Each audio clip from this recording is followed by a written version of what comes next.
Hello बेटा बेटा Monday वाले टैसट में मैं क्वेश्चन पाए नहीं कोई थोड़े मैं रिवाइज करवाने लगा वा अपने देख लो बेटा। पहला क्वेश्चन मैं पाया वा काम विवरण तो की भाव है इस ਵੱਖ-ਵੱਖ किस्मां ते नियमां बारे दसो। काम विवरण बेटा की हुंदा वा कि जो भी आप कोई मीटिंग करते हैं हर एक मीटिंग के एंड में जो भी आप मीटिंग फैसले लए होंगे ने या जो भी आप मीटिंग कोई मते वगैरह पास किए होंगे ने उन्होंने लिखत में एक कापी से आप कर लें रिकॉर्ड कर लें ताकि फ्यूचर सानू वो चीज़ां की रहन याद रहन उस चीज़ को कहते हैं काम विवरण। जिदा आप इत्थे लिखा ही है बैठक तो बाद लिखत रूप में अंकित की गई बैठक की कार्रवाई को काम विवरण आखते हैं कि जो आप कोई भी बैठक करते हैं बैठक करने तो बाद मीनस मीटिंग करने तो बाद एंड में आप जो भी आप बैठक कार्रवाई की जो भी आप उस मीटिंग कार्रवाई की होंगी है उन्होंने सारे आप एक रिकॉर्ड कर लें उस रिकॉर्ड को कहते हैं काम विवरण। इस विच बैठक में ले गए फैसलों रिकॉर्ड किया जाता है कि जो भी आप बैठक जो भी उस मीटिंग फैसले ले होंगे ने वो सारे फैसले जो की कर ले जाते हैं रिकॉर्ड कर ले जाते हैं ताकि फ्यूचर सानू वो चीज़ां की रहन याद रहन। उस तो बेटा दसिया गई टाइप्स कि किन्ने किस्म का होंदा वा ये दो किस्म का होंदा वा एक होंदा वा वर्णनात्मक और एक होंदा वा संकल्पात्मक।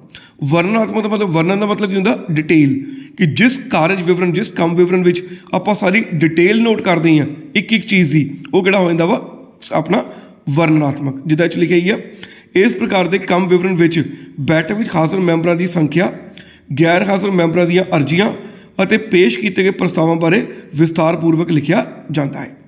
इस विच ले गए फैसलों के नाल नाल उन्होंने ले जाने के कारणों भी लिखा जाता है। मीनस वर्णनात्मक होंगे वर्णनात्मक का जिदा मैं पहले ही दस के हटिया वर्णन का मतलब होंगे किसी चीज़ को डिटेल में लिखना। सो वर्णनात्मक जो होंगे वा वो आप करते की हैं कि जिन्ने भी मैंबर मीटिंग आए आ उन्होंने बारे भी लिखते हैं जोड़े मैंबर एबसेंट होए ने उन्होंने आप एप्लीकेशनों नाल अटैच करते हैं हाज़री गैर हाज़रियाँ और जोड़े भी आप फैसले ले होंगे ने वो फैसले भी पूरी डिटेल में किए जाते हैं नोट किए जाते हैं और वो जो फैसले तो आप नोट करने ही करने हैं फैसलों को नोट करने के नाल असी ये भी चीज़ नोट करते हैं कि ये वाले फैसले आप क्यों लए ने उसका कारण की है। सो हर चीज़ जी जो डिटेल में नोट की जाती है तो की बन जाता वा वर्णनात्मक। और दूजा किहड़ा हुंदा संकल्पात्मक। संकल्पात्मक हो गया उस तो उल्ट कि जो आप फैसले जोड़े आप मीटिंग ले गए ने फैसले तो आप रिकॉर्ड करते हैं पर वो पूरी डिटेल जी उन्होंने रिकॉर्ड नहीं करते। समझ लगे ना कि जो वर्णनात्मक वर्णन का मतलब होंगे डिटेल में नोट करना सोच आप फैसले तो आप नोट करने ही करने हैं फैसलों तो इलावा बाकी चीज़ा भी आप डिटेल में करते हैं नोट करते हैं। जबकि संकल्पात्मक की है सिर्फ आप फैसले रिकॉर्ड करते हैं कि आप किहड़े फैसले इस मीटिंग में लए ने उन्होंने बाकी की डिटेल जी वो नोट की नहीं जाती। ठीक है इसलिए आप लिखा वा इस प्रकार के काम विवरण में बैठक में हाज़र मैंबरों की गिनती आदि नहीं लिखी जाती। इस सिर्फ बैठक में ले गए फैसले और वो किस द्वारा ले गए उन्होंने नाम नोट किए जाते हैं उन्होंने कारण वगैरह भी नोट किए नहीं जाते। दोनों समझ लगे ना कि बस इन्नी गल याद रखनी है कि वर्णन का मतलब होंगे डिटेल में नोट करना इसलिए वर्णनात्मक की करते हैं कि जोड़े भी आप मीटिंग फैसले लए ने उन्होंने पूरी डिटेल में आप करते हैं रिकॉर्ड करते हैं। जबकि संकल्पात्मक की है सिर्फ आप फैसले रिकॉर्ड करते हैं बंदियां की हाज़री या उन्होंने फैसलों के बारे कारण वो कारण पूर्ण आप कुछ भी नोट नहीं करते सिर्फ कल्ले फैसले ही कर लें रिकॉर्ड कर लें। सो किहड़ा बन जाता वा संकल्पात्मक। ये तो बेटा हो गई इहदियां किस्मां। हुण आइंदा इहदे नियम किहड़े ने। इहदा पहला नियम की लिखिया आप काम विवरण लिखण लई सारी जानकारी छोटे छोटे भागों में वंड के लिखा जाता कि जो भी आप काम विवरण लिखना वा आप सारी जानकारी जी छोटे छोटे पैरिਆਂ 'ਚ वंड लैनी है छोटे छोटे पॉइंट्स 'ਚ वंड लैनी है ताकि पढ़नी की रहे सौखी रहे। जो आप क्लास भी गल की सी कि अगर आप कोई भी जानकारी लंबे लंबे पेज लिख लैनी है तो लंबे लंबे पेज जोड़े आ पढ़ने हर एक बंदे औखे लगते हैं। ये आप जो भी जानकारी रिकॉर्ड करनी है उन्होंने छोटे छोटे पॉइंट्स में छोटे छोटे भागों में वंड के करना रिकॉर्ड करना वा ताकि हर एक बंदा उन्होंने ईजिली पढ़ सके। हूँ दूजा पॉइंट की करना कि जब आप पॉइंट बनाए नहीं तो मैं पॉइंट में नंबर भी तो करा। सो ऑबवियस गल है तो सीधी दिमाग वाली गल वा कि अगर आप किसी चीज़ के पॉइंट लिखते पे हैं तो वो पॉइंट के आप नंबर भी पावांगे। इसलिए दूजा पॉइंट की बन गया कि जिन्हें भी आप उस काम विवरण पॉइंट लिखते हैं उन्होंने सारे पॉइंटों की आप नंबरिंग भी करनी है और नाल उसकी इंडैक्सिंग भी करनी है इंडैक्स बनाना वा। तीजा पॉइंट की बन गया कि जोड़े आप पॉइंट लिखने हैं कार्य विवरण में उन्होंने भाषा बिल्कुल सरल तो स्पष्ट होनी चाहिए ताकि हर एक बंदा उस भाषा को समझ सके। चौथा पॉइंट बन गया ये बैठक तो तुरंत बाद लिखने चाहिए कि जिद्दां ही बैठक खत्म होती है उस तो इमीडिएटली बाद सानू अपना काम विवरण की करना चाहिए लिख लेना चाहिए। जब मैं क्लास की तुहानूं एग्जाम्पल दी थी कि तुहानूं मैं सपोज करूँ कि आप मीटिंग करते हैं शुक्रवार को और मैं सोचदा चल ऐतवार मैं विहला होकर इस नोट कर लूँगा तो होना की है ऐतवार आंदे आंदे कुछ गल्लां मेरे दिमाग चों की है निकल जानियां वा ठीक है, ਜਿਹੜੀਆਂ ਰਿਕਾਰਡ ਕਰਨੀਆਂ ਰਹਿ ਜਾਣੀਆਂ।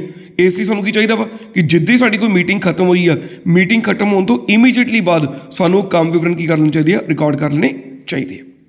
ਔਰ ਲਾਸਟ ਪੁਆਇੰਟ ਕੀ ਕਹਾਣੀ, ਕੰਮ ਵਿਵਰਣ ਨੂੰ ਰਿਕਾਰਡ ਕਰਨ ਤੋਂ ਛੁਪਾਉਣ ਤੋਂ ਬਾਅਦ ਉਸ ਉੱਪਰ ਸਕੱਤਰ ਅਤੇ ਹੋਰ ਮੈਂਬਰਾਂ ਦੇ ਹਸਤਾਖਰ ਵੀ ਕਰਵਾਉਣੇ ਚਾਹੀਦੇ ਹਨ ਕਿ ਜੋ ਵੀ ਆਪਾਂ ਕਾਰਜ ਵਿਵਰਣ ਰਿਕਾਰਡ ਕੀਤਾ ਵਾ ਉਹਦੇ ਉੱਤੇ ਮੈਂਬਰਾਂ ਦੇ ਔਰ ਸੈਕਟਰੀ ਦੇ ਦੋਨਾਂ ਦੇ ਕੀ ਹੋਣੇ ਚਾਹੀਦੇ ਆ, ਸਾਈਨ ਹੋਣੇ ਚਾਹੀਦੇ ਆ। ਸਾਈਨ ਬੇਟਾ ਤੁਹਾਨੂੰ ਪਤਾ ਹੀ ਹੈ ਕਿ ਅਗਰ ਆਪਾਂ ਕਿਸੇ ਚੀਜ਼ ਉੱਤੇ ਸਾਈਨ ਨਹੀਂ ਕਰਵਾਵਾਂਗੇ ਤਾਂ ਕੋਈ ਵੀ ਬੰਦਾ ਆਪਣੀ ਗੱਲ ਤੋਂ ਮੁੱਕਰ ਸਕਦਾ ਵਾ।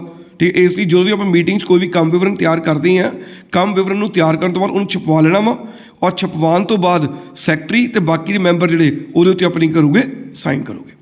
ਔਰ ਲਾਸਟ ਪੁਆਇੰਟ ਹੈਗਾ ਵਾ, ਸਕੱਤਰ ਦੁਆਰਾ ਪਿਛਲੀ ਬੈਠਕ ਵਿੱਚ ਦੇ ਵਿਵਰਣ ਨੂੰ ਅਗਲੀ ਬੈਠਕ ਵਿੱਚ ਪੜ੍ਹ ਕੇ ਸੁਣਾਇਆ ਜਾਣਾ ਚਾਹੀਦਾ ਕਿ ਜੋ ਵੀ ਆਪਾਂ ਪਿਛਲੀ ਮੀਟਿੰਗ ਵਿੱਚ ਫੈਸਲੇ ਲਏ ਸੀਗੇ, ਜਦੋਂ ਅਗਲੀ ਵਾਰੀ ਆਪਾਂ ਮੀਟਿੰਗ ਕਰਨੀ ਆ ਤਾਂ ਪਿਛਲੀ ਮੀਟਿੰਗ ਵਿੱਚ ਲਏ ਗਏ ਫੈਸਲਿਆਂ ਨੂੰ ਇੱਕ ਵਾਰੀ ਸਕੱਤਰ ਦੀ ਜ਼ਿੰਮੇਵਾਰੀ ਬਣਦੀ ਆ ਕਿ ਉਹਨਾਂ ਸਾਰਿਆਂ ਨੂੰ ਉੱਥੇ ਇੱਕ ਵਾਰੀ ਪੜ੍ਹ ਕੇ ਸੁਣਾਵੇ। ਠੀਕ ਬੇਟਾ, ਸੋ ਇਹ ਤੁਹਾਡਾ ਇੱਕ ਕੁਐਸਚਨ ਤਿਆਰ ਹੋ ਗਿਆ ਨਾ, ਦੈਟ ਇਜ਼ ਕੰਮ ਵਿਵਰਣ ਵਾਲਾ ਪਹਿਲਾ ਕੁਐਸਚਨ। ਹਾਂਜੀ ਬੇਟਾ, ਦੀ ਸੈਕਿੰਡ ਕੁਐਸਚਨ ਤੁਹਾਡਾ ਪੇਪਰ ਦਾ ਹੈਗਾ ਵਾ, ਮੀਟਿੰਗ ਸੰਬੰਧੀ ਨੋਟਿਸ ਕੀ ਹੁੰਦਾ ਹੈ, ਇਸ ਦੇ ਸੰਬੰਧ ਵਿੱਚ ਕੀ ਨਿਯਮ। ਕਿ ਆਪਾਂ ਮੀਟਿੰਗ ਪੜ੍ਹਿਆ ਸੀ ਨਾ ਕਿ ਆਪਾਂ ਜਦੋਂ ਵੀ ਕੋਈ ਮੀਟਿੰਗ ਕਿਸੇ ਚੇਅਰਮੈਨ ਨੇ ਸੱਦਣੀ ਹੁੰਦੀ ਹੈ, ਸਕੱਤਰ ਨੇ ਸੱਦਣੀ ਹੁੰਦੀ ਹੈ ਮੀਟਿੰਗ, ਤਾਂ ਉਹਦੀ ਜ਼ਿੰਮੇਵਾਰੀ ਕੀ ਬਣਦੀ ਹੈ ਕਿ ਘੱਟ ਤੋਂ ਘੱਟ 21 ਦਿਨ ਪਹਿਲਾਂ ਆਪਣੇ ਮੈਂਬਰਾਂ ਨੂੰ ਕੀ ਕਰੇ, ਉਹ ਨੋਟਿਸ ਭੇਜ ਕੇ ਇਨਫੋਰਮ ਕਰੇ। ਔਰ ਉਸ ਨੋਟਿਸ 'ਚ ਉਹਨੇ ਕੀ ਲਿਖ ਕੇ ਭੇਜਣਾ ਹੁੰਦਾ ਕਿ ਮੀਟਿੰਗ ਕਦੋਂ ਹੋਣੀ ਹੈ, ਕਿੱਥੇ ਹੋਣੀ ਹੈ, ਕਿੰਨੇ ਵਜੇ ਹੋਣੀ ਹੈ ਅਤੇ ਮੀਟਿੰਗ ਦਾ ਉਦੇਸ਼ ਕੀ ਹੈ। ਇਹ ਸਾਰਾ ਕੁਝ ਆਪਾਂ ਉਹਦੇ ਵਿੱਚ ਕੀ ਲਿਖ ਕੇ ਭੇਜਣਾ ਹੁੰਦਾ ਵਾ। ਹੁਣ ਇੱਕ ਵਾਰ ਪੜ੍ਹ ਕੇ ਦੇਖ ਲਓ। ਕੰਪਨੀ ਦੀ ਬੈਠਕ ਬੁਲਾਉਣ ਸਮੇਂ ਸਕੱਤਰ ਦੀ ਜ਼ਿੰਮੇਵਾਰੀ ਹੁੰਦੀ ਹੈ ਕਿ ਉਹ ਬੈਠਕ ਤੋਂ ਘੱਟ 21 ਦਿਨ ਪਹਿਲਾਂ ਮੈਂਬਰਾਂ ਨੂੰ ਇਸ ਸੰਬੰਧੀ ਨੋਟਿਸ ਭੇਜੇ। ਇਸ ਵਿੱਚ ਬੈਠਕ ਦੀ ਮਿਤੀ, ਸਥਾਨ ਅਤੇ ਉਦੇਸ਼ ਬਾਰੇ ਜਾਣਕਾਰੀ ਦੇਣੀ ਜ਼ਰੂਰੀ ਹੁੰਦੀ ਹੈ। ਠੀਕ ਬੇਟਾ, ਹੁਣ ਇਹਦੇ ਦੇ ਨਿਯਮ ਕੀ ਨੇ। ਪਹਿਲਾ ਨਿਯਮ ਕੀ ਹੈ, ਆਮ ਬੈਠਕ ਨੂੰ ਬੁਲਾਉਣ ਲਈ ਸਕੱਤਰ ਨੂੰ ਘੱਟ ਤੋਂ ਘੱਟ 21 ਦਿਨ ਪਹਿਲਾਂ ਦੇ ਨੋਟਿਸ ਦੇਣਾ ਪੈਂਦਾ। ਕਿ ਅਗਰ ਆਪਾਂ ਕੋਈ ਆਮ ਬੈਠਕ ਬੁਲਾਉਣੀ ਹੈ, ਸਾਨੂੰ ਘੱਟ ਤੋਂ ਘੱਟ 21 ਦਿਨ ਪਹਿਲਾਂ ਆਪਣੇ ਮੈਂਬਰਾਂ ਨੂੰ ਕੀ ਕਰਨਾ ਪਏਗਾ, ਇਨਫੋਰਮ ਕਰਨਾ ਪਏਗਾ। ਪਰ ਜੇਕਰ ਸਾਨੂੰ ਕੋਈ ਬੈਠਕ ਤਤਕਾਲ ਮੀਨਸ ਐਮਰਜੈਂਸੀ ਬੁਲਾਉਣੀ ਪੈ ਜਾਂਦੀ ਹੈ ਤਾਂ ਉਹਦੇ ਲਈ ਸਾਨੂੰ ਕੋਈ ਵੀ ਨੋਟਿਸ ਦੇਣ ਦੀ ਲੋੜ ਨਹੀਂ ਪੈਂਦੀ। ਕੋਈ ਐਮਰਜੈਂਸੀ ਆਪਾਂ ਨੂੰ ਕਿਸੇ ਵੇਲੇ ਵੀ ਆ ਸਕਦੀ ਹੈ, ਸੋ ਐਮਰਜੈਂਸੀ ਆਪਾਂ 21 ਦਿਨ ਦੀ ਵੇਟ ਥੋੜ੍ਹਾ ਕਰਾਂਗੇ। ਇਸ ਲਈ ਅਗਰ ਕੋਈ ਐਮਰਜੈਂਸੀ ਆ ਜਾਂਦੀ ਹੈ ਤਾਂ ਉਹ 'ਚ ਆਪਾਂ ਬੈਠਕ ਤਤਕਾਲ ਬੁਲਾ ਸਕਦੇ ਹਾਂ, ਉਸੇ ਵੇਲੇ ਬੁਲਾ ਸਕਦੇ ਹਾਂ, ਚਾਹੇ ਉਹ ਕੋਈ ਛੁੱਟੀ ਵਾਲੇ ਦਿਨ ਹੋਵੇ ਤਾਂ ਛੁੱਟੀ ਵਾਲੇ ਦਿਨ ਵੀ ਬੈਠਕ ਬੁਲਾਈ ਜਾ ਸਕਦੀ ਹੈ। ਪਰ ਉੱਦਾਂ ਆਮ ਤੌਰ 'ਤੇ ਤੁਸੀਂ ਕੀ ਕਰਨਾ, ਅਗਰ ਕੋਈ ਐਮਰਜੈਂਸੀ ਨਹੀਂ ਹੈਗੀ ਤਾਂ ਘੱਟ ਤੋਂ ਘੱਟ 21 ਦਿਨ ਪਹਿਲਾਂ ਕੀ ਦੇਣਾ ਵਾ, ਨੋਟਿਸ ਦੇਣਾ ਵਾ। ਦੂਜਾ ਪੁਆਇੰਟ ਕੀ ਹੈ, ਬੈਠਕ ਸੰਬੰਧੀ ਭੇਜੇ ਗਏ ਨੋਟਿਸ ਵਿੱਚ ਬੈਠਕ ਦੇ ਉਦੇਸ਼ ਬਾਰੇ ਵੀ ਲਿਖਿਆ ਹੋਣਾ ਚਾਹੀਦਾ ਕਿ ਜੋ ਆਪਾਂ ਨੋਟਿਸ ਭੇਜਣਾ ਵਾ ਉਹ 'ਚ ਨਾਲ ਉਦੇਸ਼ ਵੀ ਆਪਾਂ ਜ਼ਰੂਰ ਲਿਖ ਕੇ ਭੇਜਣਾ ਕਿ ਜਿਹੜੀ ਆਪਾਂ ਮੀਟਿੰਗ ਕਰਨ ਜਾ ਰਹੇ ਹਾਂ ਉਸ ਮੀਟਿੰਗ ਦਾ ਮਕਸਦ ਕੀ ਹੈ, ਕਿਉਂ ਆਪਾਂ ਮੀਟਿੰਗ ਕਰਨ ਜਾ ਰਹੇ ਹਾਂ, ਉਹਦੇ ਬਾਰੇ ਵੀ ਡਿਟੇਲ ਜਾਣਕਾਰੀ ਆਪਾਂ ਉਹਦੇ ਵਿੱਚ ਕੀ ਆ ਦੇਣੀ ਹੈ।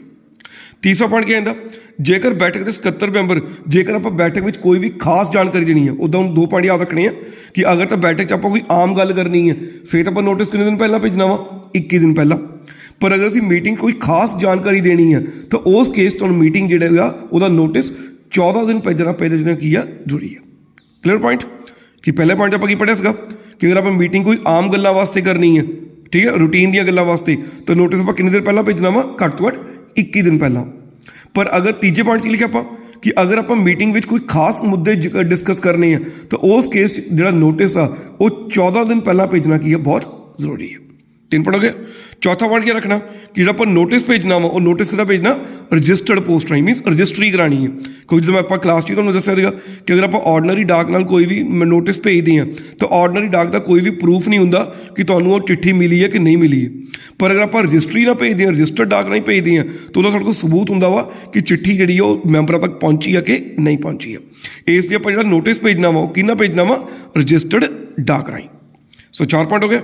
ਪੰਜਵਾਂ ਪੁਆਇੰਟ ਕੀ ਆਉਂਦਾ ਵਾ ਕਿ ਅਗਰ ਅਸੀਂ ਮੀਟਿੰਗ ਕਿਸੇ ਖਾਸ ਵਰਗ ਦੀ ਬੁਲਾਈ ਹੈ ਤਾਂ ਉਸ ਵਰਗ ਦੇ ਸਾਰੇ ਮੈਂਬਰਾਂ ਨੂੰ ਨੋਟਿਸ ਭੇਜਣਾ ਵਾ, ਬਾਕੀਆਂ ਨੂੰ ਨੋਟਿਸ ਭੇਜਣ ਦੀ ਲੋੜ ਨਹੀਂ ਹੈਗੀ। ਜਿੱਦਾਂ ਮੈਂ ਕਲਾਸ 'ਚ ਵੀ ਐਗਜ਼ਾਮਪਲ ਦਿੱਤੀ ਸੀਗੀ ਕਿ ਅਗਰ ਤਾਂ ਸਪੋਜ਼ ਕੋ ਆਪਾਂ ਨੋਟਿਸ ਮੀਟਿੰਗ ਜਿਹੜੀ ਆ ਉਹ ਪੂਰੇ ਸਕੂਲ ਦੇ ਬੱਚਿਆਂ ਹੀ ਸੱਦਣੀ ਹੈ, ਫਿਰ ਤਾਂ ਆਪਾਂ ਨੂੰ ਪੂਰੇ ਸਕੂਲ ਦੇ ਬੱਚਿਆਂ ਨੂੰ ਨੋਟਿਸ ਭੇਜਣਾ ਪਏਗਾ 21 ਦਿਨ ਪਹਿਲਾਂ। ਪਰ ਅਗਰ ਸਪੋਜ਼ ਕੋ ਆਪਾਂ ਮੀਟਿੰਗ ਜਿਹੜੀ ਆ ਉਹ ਇਕੱਲੇ ਵਕੇਸ਼ਨ ਦੇ ਬੱਚਿਆਂ ਦੀ ਕਰਨੀ ਹੈ ਤਾਂ ਜਦ ਮੀਟਿੰਗ ਆਪਾਂ ਵਕੇਸ਼ਨ ਦੀ ਬੱਚਿਆਂ ਦੀ ਕਰਨ ਲੱਗੇ ਹਾਂ ਤਾਂ ਨੋਟਿਸ ਵੀ ਇਕੱਲੇ ਵਕੇਸ਼ਨ ਦੇ ਬੱਚਿਆਂ ਨੂੰ ਭੇਜਣ ਦੀ ਲੋੜ ਆ, ਬਾਕੀਆਂ ਨੂੰ ਭੇਜਣ ਦੀ ਲੋੜ ਥੋੜ੍ਹਾ ਹੈਗੀ ਹੈ। So same is the case with the company 'ਚ ਆਪਾਂ ਇੱਦਾਂ ਹੀ ਕਰਨਾ ਵਾ ਕਿ ਅਗਰ ਤਾਂ ਆਪਾਂ ਮੀਟਿੰਗ ਸਾਰਿਆਂ ਦੀ ਕਰਦੇ ਪਏ ਹਾਂ ਫਿਰ ਤਾਂ ਸਾਰਿਆਂ ਨੂੰ ਨੋਟਿਸ ਭੇਜਣਾ ਪਏਗਾ। ਪਰ ਅਗਰ ਆਪਾਂ ਮੀਟਿੰਗ ਕਿਸੇ ਖਾਸ ਵਰਗ ਨਾਲ ਕਰਨੀ ਹੈ ਤਾਂ ਇਕੱਲੇ ਉਸ ਵਰਗ ਦੇ ਮੈਂਬਰਾਂ ਨੂੰ ਨੋਟਿਸ ਭੇਜਣ ਦੀ ਲੋੜ ਆ, ਬਾਕੀਆਂ ਨੂੰ ਨੋਟਿਸ ਭੇਜਣ ਦੀ ਲੋੜ ਨਹੀਂ ਹੈਗੀ। ਕਿ ਬੇਟਾ ਸੋ ਤੁਹਾਡਾ ਇਹਨਾਂ ਦੂਜਾ ਕੁਐਸਚਨ ਵੀ ਕੀ ਹੋ ਗਿਆ, ਕੰਪਲੀਟ ਹੋ ਗਿਆ।